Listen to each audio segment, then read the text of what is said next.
sbagliata, messa fuori, c'è Pirlo, ancora Pirlo di tacco, tiro, gol! Grosso, gol di Grosso, manca un minuto, gol di Grosso. Hello and welcome to the Milan Talk podcast. I'm your host Sumit Paul. We are back in business. Apologies about the delay getting back to you. It's been a busy couple of months, so rather than do it half-heartedly, I decided to step back from the pod for a little while. Hopefully I'll be bringing you more stuff over the summer. Obviously there's plenty to talk about. We were rocked this week by the FIFA update regarding our financial fair play situation. That quickly followed on from the end of the season, so I'm going to start with the season review. Going to hand out a few awards. Going to run through your comments on Twitter, a few polls that I held, and then we'll touch on the financial fair play stuff later on. But let's kick things off with the season review. I guess the first question we have to ask is, have Milan actually made progress this season? A look at the table will probably give you the answer no. I believe we've got one additional point to the tally that we managed last season. So if we're looking at the figures alone, that doesn't really suggest that we've made much headway in the space of 12 months. However, what I will say is that I think with the appointment of Gattuso in November to replace Vincenzo Montella, I think it was a massive step in the right direction. I feel like we're a more stable and solid sort of outfit since Gattuso took the job. I feel like we're playing with more direction, a bit more personality, the grit and determination that we expected him to implement. And overall, I think we are a stronger unit than we were this time last year. So yes, the stats probably don't suggest that we've made much progress, but for me, I think we've all been watching them this season, particularly since the turn of the year where I thought we really kicked on. I think there is definite signs of progression there, and so for me, there are definitely plenty of positives to take away from the campaign. It was one with highs and lows, of course. We had the run to the Coppa Italia final. We made a push for the top four. We didn't land the trophy. We didn't land the top four in the Champions League qualification. We will be in the Europa League next season, or at least we hope we will, depending on what UEFA decide next month. But overall, I think we can be relatively happy with what we've seen. We have got a young squad. We brought in a number of players, and yes, I think I was guilty of it as well last summer. With all those new signings, I think we all got a little bit overexcited, whether it be top four finishes, or I think I may have mentioned the word Scudetto at one point in the pod last summer, which was obviously an absolute joke. But I think we are moving in the right direction. I think the change to get rid of Montella and bringing Gattuso is going to be massive for us. There's question marks over that still, of course, whether or not he's got the longevity in him, given the demands that he makes of the players, whether or not he can build on these last few months and take us to that next level. But I do feel as though we're in safe hands for the time being. It was the right decision to give him the new contract. So all in all, I think it's been a decent but also a disappointing campaign. Let's just hope that there's better times to come. So I'm going to go through a few different awards, starting with the best player of the season. I'm going to give that one to Alessio Romagnoli. Hakan Çalhanoğlu came into consideration for this one. I think he's been an absolute joy to watch in the last couple of months. We're talking about his creativity, his vision, his passing range, his eye for goal. We've only seen the one free kick from him, which came on the last day of the season. But I think he's also paired that with the incredible work rate that he's shown for us, especially under Gattuso, who's been amazingly influential in his turnaround. So Çalhanoğlu came into consideration. Cutrone obviously deserves a mention as well, of course. 18 goals in all competitions in his first full professional season. We were looking to Kalinic and Silva to deliver goals consistently. He's outshone them both and emerged as our top goal scorer. So for me, Cutrone deserves a massive pat on the back for what he's done this season. However, for me, Romagnoli, even though he missed part of the season through injury, I think there was a very significant period of the season where he was just an absolute different class. Defensively sound and solid, the composure and assuredness on the ball, we've seen him constantly building out from the back. All that combined together, I think he has undoubtedly established himself as one of, if not the best defender in Serie A. Yes, rivals will point to others, and there are genuine cases. I'm not going to pretend that Romagnoli is hands down the choice, but for me, the form that he showed, the leadership that he shows through the season, he absolutely deserves this award. So I've given him the Best Player of the Season award. Worst Player of the Season, I don't think many of you need two guesses. It has gone to Nikola Kalinic. The 30-year-old was predominantly signed to offer experience. He's obviously played in Serie A. He scored goals for Fiorentina. I personally was in favour of the signing. I was very wrong.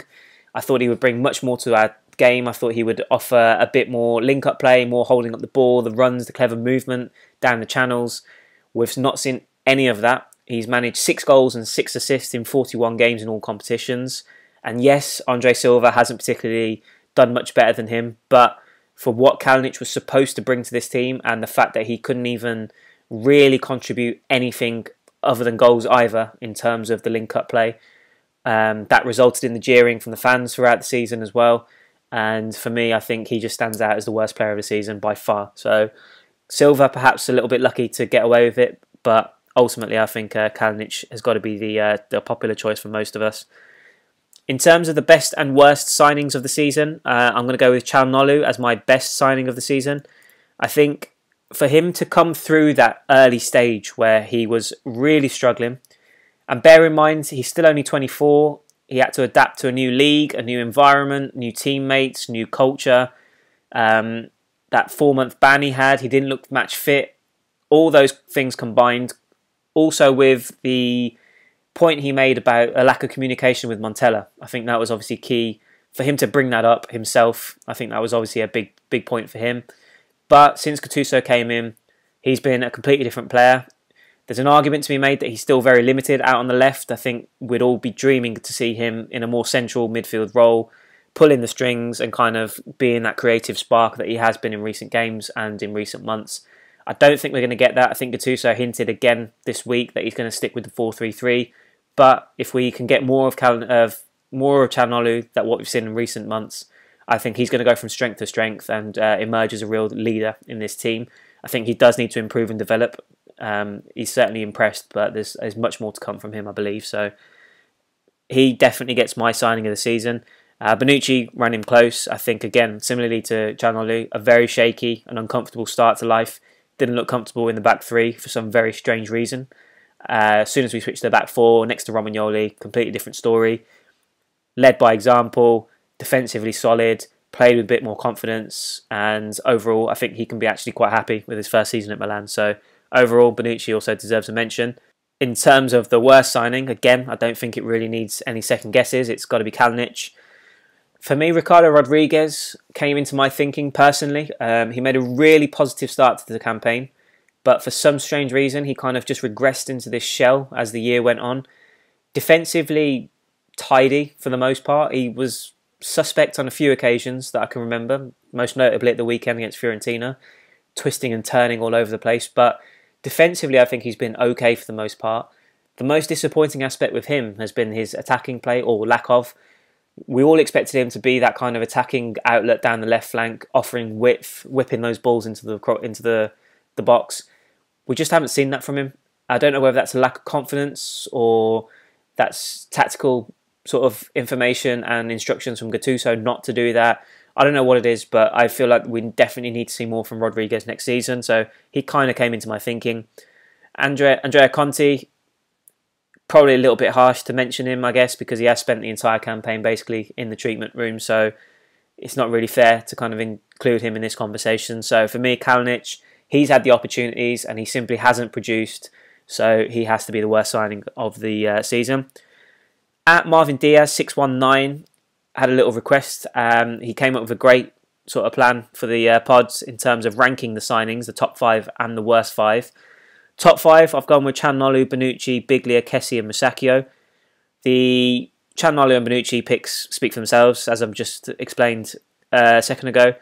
Biglia, I felt a little bit unsure of when we first signed him, and he didn't really fill me with a great amount of confidence early on. I thought the game was really bypassing him. He didn't really look like he was having a major impact on the game defensively as well as in an attacking sense, but he definitely grew into it. He was a really influential and important figure in front of the defence, and I think it was notable when he was absent that there was something missing for us, again, especially against the top teams. So I think he's definitely proved in his importance to the team.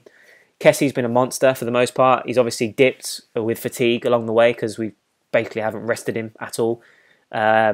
Hopefully with a bit of a quality addition over the summer, we can get more out of him in terms of resting him and picking him and seeing top performance on a consistent basis. But he certainly deserves a recognition in the top 5.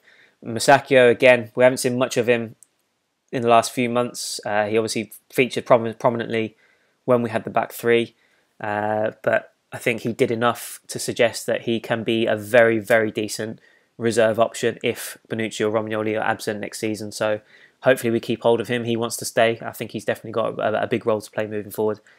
The worst five, Kalinic speaks for itself. Number one, obviously, Silva second. Again, lack of goals. I have backed him throughout the campaign. I think, again, 22 years old, I believe. Being asked to adjust and adapt to a new league, a new country, new culture, new squad.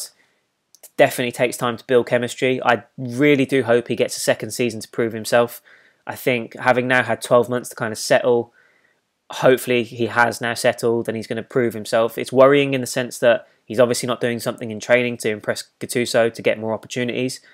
But let's just hope he has a positive World Cup, regains his confidence, comes back for pre-season, puts in a real shift, impresses Gattuso and basically solves one of our issues and starts scoring goals regularly, because I think we will sign someone to address the problems up front next season. But it would be lovely if Silva was the man to kind of make that jump up and make it less of an issue for us. So he unfortunately gets a mention in the worst five. Rodriguez for me as well gets a nod for what I mentioned earlier.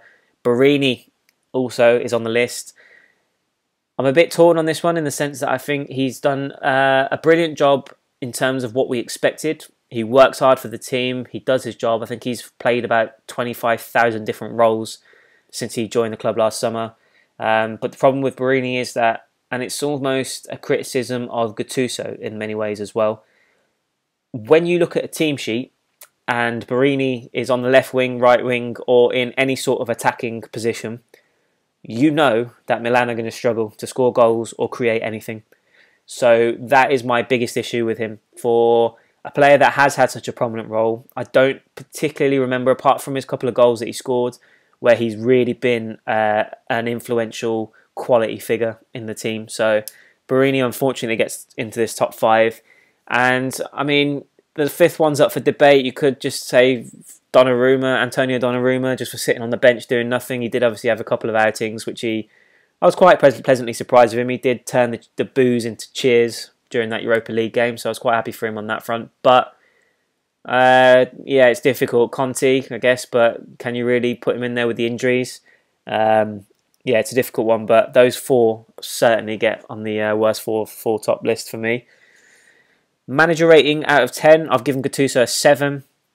He obviously replaced Montella in November. He did have his early teething problems. We didn't look particularly great after he came in. Obviously that ridiculous 2-2 draw with Benevento. But he did settle into the role. And the impressive factor for me was, yes, he brought his grit, his determination, all the things he was synonymous with as a player. We all expected him to do that, fire the players up and kind of get that personality across to them and the kind of sense of belonging of playing for Milan, what it actually means to play for Milan. I think we can see that now in the performances. However, the more impressive thing for me is the fact that he's obviously shown the tactical know-how to go up against coaches with so much more experience than him and compete with them. I think that's a real credit to him. I think he's done an immense job in that sense. There are still question marks for me in terms of longevity. He obviously demands a lot of the players. Suso's joked about it this season. A lot of the players have joked about it. You can see it for ourselves from the touchline. He's barking orders out from the 1st to the 90th minute. Even when we're winning 5-1 against Fiorentina, he's still going mad. So do those demands and the general sort of ethos that he has, is that a recipe for a long-term success? We're not going to find out until next season. He's obviously going to have input in the transfer market, organise his pre-season schedule in terms of training and all that stuff. That's going to be a big test in itself. That's first time round for him. And then obviously next season, he's got to take us to the next level. So there's plenty of question marks with Gattuso still. But for what he's done since he's come in over the last 5 months, especially at the turn of the year, I think he deserves an immense amount of credit. And that's why I've given him a 7 out of 10. In terms of the season rating, I've given us a 6 out of 10. Fasone and Mirabelli made it abundantly clear last summer that the objective was to qualify for the Champions League. We fell short. We got to the Coppa Italia final. We fell short. So in that sense, there is a real sort of emotion of disappointment about the campaign overall. However, again, what I will say is that I do believe that we've now put the foundations in place to succeed in the long-term future. Gattuso has settled in. We do look a more solid and stable outfit. There's more personality and direction in our play. Players that previously struggled are now coming to the fore. I think that's a big part of what Gattuso has done for their confidence. And I feel as though we have built or started a new cycle with this young squad to now kick on and really make progress in the coming years. Again, everything comes back to this UEFA hearing next month. What are the repercussions? What's going to be handed down to us? I don't think it's going to be as bad as some outlets are reporting. It's ranging from fines to being chucked out of the Europa League to transfer bans, all sorts. I don't think it'll go that far. I think we will be hit with a fine. I think we'll probably be hit with some sort of squad limitation. But overall, I think this season's been okay. It's not been fantastic, but I think it's the building blocks and the start of progression. So 6 out of 10 for me. Moving on to your comments, let's start with Moz at Mr. GL. He's given us a 5 out of 10 for the season. Lofty expectations, but no Champions League qualification or trophies to show for it. Completely agree with you there. His best player of the season was Hakan or Romagnoli. Worst was Kalinic. Echoing my thoughts, completely agree with you there, Moz. And if UEFA imposes a transfer ban, his prediction for next season will be potentially outside the top 4 again. However, no ban, and if we add a midfielder and forward, we can possibly get 3rd or 4th place. Not much I can disagree with you there, Moz. I think you've nailed it across the board. Agree with your Hakan and Romagnoli picks and your Kalinic pick. And yep, depends on this outcome of this UEFA stuff now. Those are 2 specific areas that we certainly need to address. I think we need a Kessie alternative. I think we need a winger with pace, and I think we need a forward that can score goals, but also has pace and movement to stretch defences. So spot on with your targets for the summer as well. Moz did have some questions as well. Do you think Cutrone can be more than a poacher? I think there were signs that he can be. I was impressed as the season progressed with his first touch, his hold-up play, his link-up play. I think it's a work in progress for sure. I don't think he's anywhere near the finished article. And if we're going to stick with the 4-3-3, he certainly does need to improve in those aspects to be the main striker if he wants to continue to hold that position down. So I think he can be. Obviously, that's his bread and butter. The movement and finishing that he's shown for a 20-year-old is unbelievable. I think he deserves a massive amount of credit for that alone. But yes, in order to further his career, in order to continue to play a prominent role for Milan, I think he definitely needs to build on his game and to bring different strengths to the table. So I'm hoping he can be. I think we've seen little glimpses that he can be, but there's definitely a lot more that needs to come from him. Moz also asked, what do you think will ultimately be the fate of the club? In the short term, I don't think we'll be hit with a transfer ban or chucked out the Europa League. That's just me being optimistic. I don't work for UEFA. I'm not, I haven't been viciously reading through the financial fair play regulations before the pod, but I think from what we can read from various sources, that would be an extreme punishment. I think we will be facing a fine. I think we will be facing a squad limitation, but I think those are things that we can potentially deal with and go forward. In the longer term picture, I am getting to a stage now where I feel as though I'd probably prefer Young Hong Lee to sell up. I think Stephen Ross, the Miami Dolphins owner, was linked with a takeover as being the owner again today. I think he's previously been linked, but I think the continuation and the ongoing speculation and issues that have surrounded the takeover with Young Hong Lee. Last summer was fantastic, don't get me wrong. 200 odd million euros being spent, 11 new players. We all loved it. I absolutely loved every second of it. But financial security and long-term sort of stability, there's just no sign of it. There's constantly problems being drawn up. Fasone can reassure us as much as he wants, but UEFA have looked at our papers and our numbers and they're not happy. That's the cold hard facts of it. So I'm not entirely happy with it, and I think ultimately we may well see the club changing hands again in the future with whatever Elliott decide to do if they manage to take hold of the club. And then Moz's third question was, what should we do with Locatelli? I would keep him next season. I think alternate him with Biglia. I think Montalivo, the less we see of him, the better. I think he's definitely gone past his sell-by date. If he stays, he has to stay as a third choice. But depending on the opposition, I think Biglia can do a better job against the top teams in terms of providing that defensive coverage, that experience, that patience and sort of, the calmness that we need. But where we're going to dominate possession against the lesser teams, the so-called lesser teams, should I say, no disrespect, I think that's when Locatelli should be the first name on the team sheet.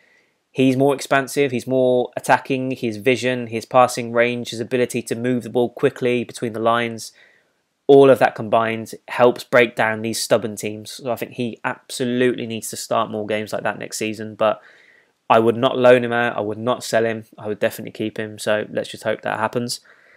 Joe Milanista at the Milanisti 11, season rating 6.5 out of 10, best player of the season, Romagnoli for his consistency throughout, 100% agreed. Worst player, Kalinic for his consistent shooting technique of a giraffe. Nothing more to say about that. I think you've nailed that as well. Best signing, Calhanoglu or Bonucci. Both struggled initially but grew increasingly important. Again, completely agree with you. Those echoed my points earlier on. And Joe's prediction for next season, largely dependent on signings, but nevertheless, we need to make the leap from Europa League to Champions League at all costs. If we can get 2 top players, a striker and a winger, then we can definitely do it. Again, as I kind of put my views forward a minute ago, I completely 100% agree with you in terms of what we need to target this summer. We need a winger with pace to stretch defences to complement what Calhanoglu and Suso offer.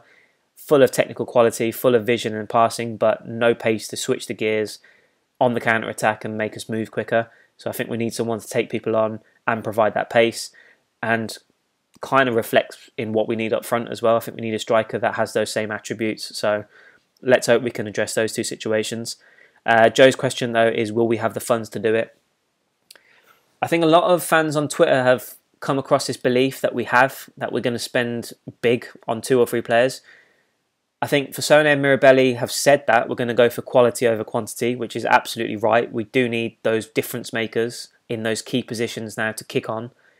But I'm not convinced that we've got a ridiculous amount of money to go out and spend. I think that we're in a position where we are going to have to sacrifice someone. I think Donnarumma is probably the first on the list. Maybe Suso with that release clause. He seems to be talking his future up as well. But I do honestly think that if we're going to go big, then we need to sacrifice someone and get some funds in to add to what we've already got. So, yeah, I'm not entirely convinced that we've got a bucket load sitting in the bank, but let's just wait. Hopefully we have. Hopefully we don't have to sell anyone and can just build, but I'm not convinced, so we'll have to wait and see. Borri Olademi at Borri Canes, season rating 6 out of 10. Best player Catrone because highest goal scorer and he's also a kid. Again, I completely agree with you. I think that was a very good point in terms of the argument against giving it to Romagnoli in my vote. So that's a great shout. Worst player, Kalinic, no comments. No comments needed, Borri, to be quite honest. Best signing, Bonucci. Although he did have a shaky start, he was key, especially when Gattuso took over. 100% agree with that. Worst, Kalinic and Silva. They really didn't do anything this season. Borri's prediction for next year, we'll finish top 4 and go far in Europa League. However, we need to get good wingers for this to happen and maybe a striker.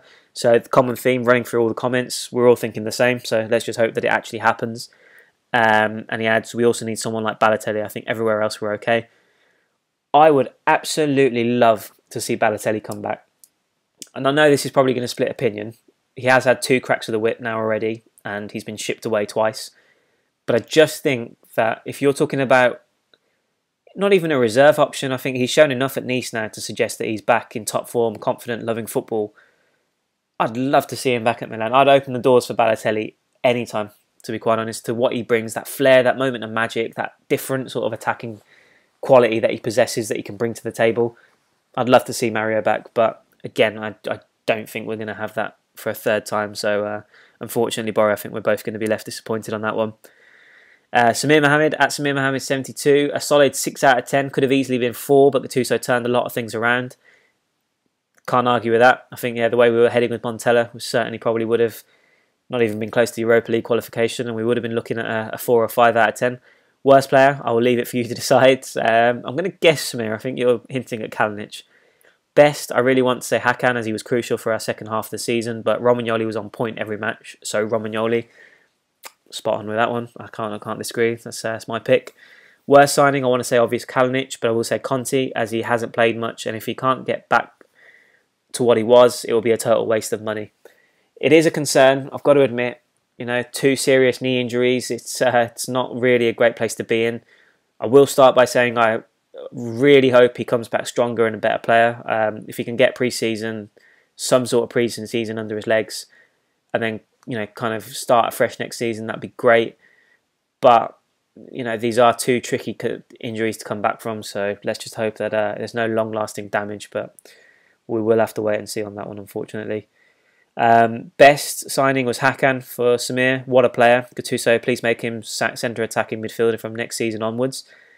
Again, I think we're all calling for that. I think he is definitely limited out on the left. I think if you're putting him in the middle, pulling the strings, with the two players up front running off him, creating the kind of angles and movement and runs to really make the most of his creativity, I think that's a perfect combination, but just doesn't seem like we're going to switch from the 4-3-3, unfortunately. But yeah, let's hope that happens. And then Samir's prediction for next season. I want to be hopeful, but I will say 5th if UEFA bans us from signing players.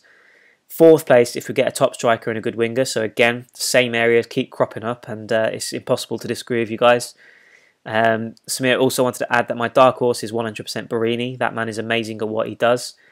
Again, I mean, I will agree with you. He does what he does amazingly in terms of commitment, working hard for the team, doing a job wherever he's asked to do one.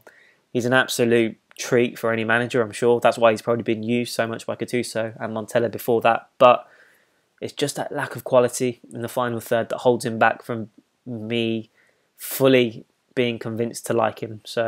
But yeah, he definitely deserves credit. So fair play, Samir. I'm glad you mentioned him. On to the polls that I held yesterday. Thanks to all that voted.